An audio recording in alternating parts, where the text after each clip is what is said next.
बिस्मिल्लाहिर्रहमानिर्रहीम। जहाँ भी रहें हैप्पी रहें और हेल्दी रहें। तो मैं हूँ आसिया और वेलकम करती हूँ आपको अपने किचन में। आज मैं आपके लिए बहुत ही मज़ेदार फ्रूट कस्टर्ड बनाने की रेसिपी लेकर आई हूँ। यकीन माने जब आप इसे घर में बनाएंगे तो आपके घर वाले सिर्फ आपके हाथ का ही फ्रूट कस्टर्ड खाना पसंद करेंगे। तो बिस्मिल्लाह करते हैं, कस्टर्ड बनाना शुरू करते हैं। यहाँ पर है मेरे पास 1 लीटर के करीब दूध को मैंने एक बॉयल दे के रखा हुआ था और दूध हमारा फुल फैट वाला था। मैंने ऐसा दूध लिया है जिसके ऊपर बहुत ज़्यादा बलाई आती है, यानी कि 1 कप के करीब इसमें बलाई मौजूद है पहले से। दूध बहुत ही अच्छे तरीके से हमारा गर्म हो चुका है, क्योंकि बॉयल तो पहले हमने दे के रखा हुआ था, बस अच्छे तरीके से गर्म करना है।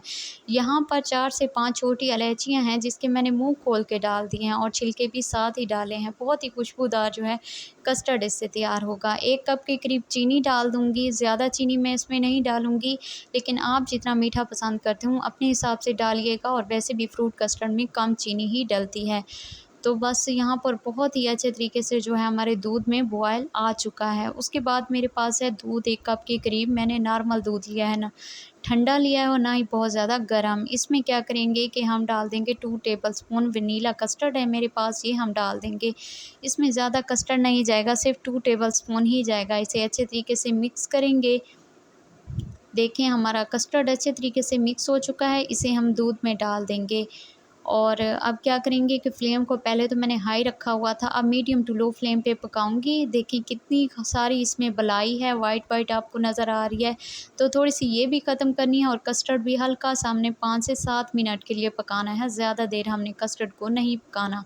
और स्पैचुला आपने मुसलसल चलाते रहना है ताकि इसमें लम्स ना पड़ें। तो बस बहुत ही अच्छे तरीके से जो है हम इसे पकाएंगे मीडियम टू लो फ्लेम पे।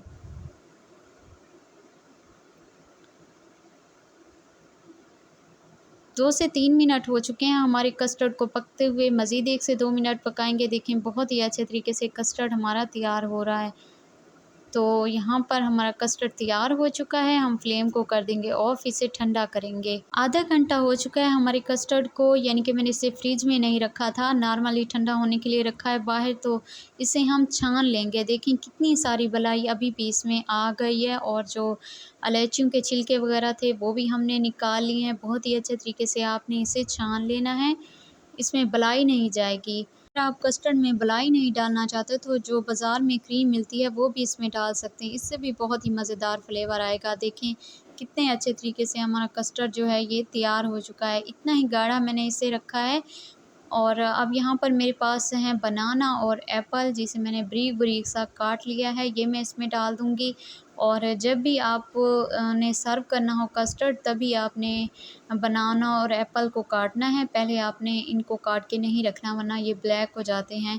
तो बस ये डाल दूँगी और आप अपनी मर्ज़ी से जितने चाहें फ्रूट इसमें डाल सकते हैं। ड्राई फ्रूट भी डाल सकते हैं अपनी मर्ज़ी से, जो आपको पसंद हों। ये हमने डाल दिए हैं। उसके बाद मेरे पास है अनार और अंगूर, ये भी मैं इसमें डाल दूँगी। और इससे बहुत मज़ेदार जो है खट्टा मीठा सा फ्लेवर आएगा। तो ये देखिए बहुत ही मज़ेदार सा हमारा जो कस्टर्ड बनके तैयार हो चुका है, बहुत ही मज़ेदार तैयार होता है।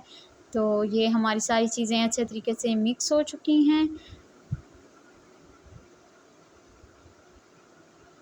और उसके बाद अब मेरे पास हैं अनार, जो कि थोड़े से मैंने रखे हुए थे, मैं इसके ऊपर डाल दूँगी डेकोरेशन के लिए मज़ीद। और बारीक करे हुए बनाना भी मैं इसके ऊपर डाल दूँगी। तो माशाअल्लाह बहुत ही मज़ेदार सा फ्रूट कस्टर्ड जो है ये बनके तैयार हो चुका है।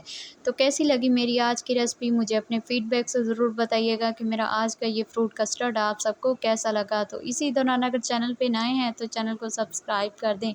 इंशाल्लाह फिर मिलती हूँ आप सबसे नई वीडियो में। अपना बहुत सारा ख्याल रखिएगा। आसिया को अपनी दुआओं में याद रखिएगा। अल्लाह निगहबान।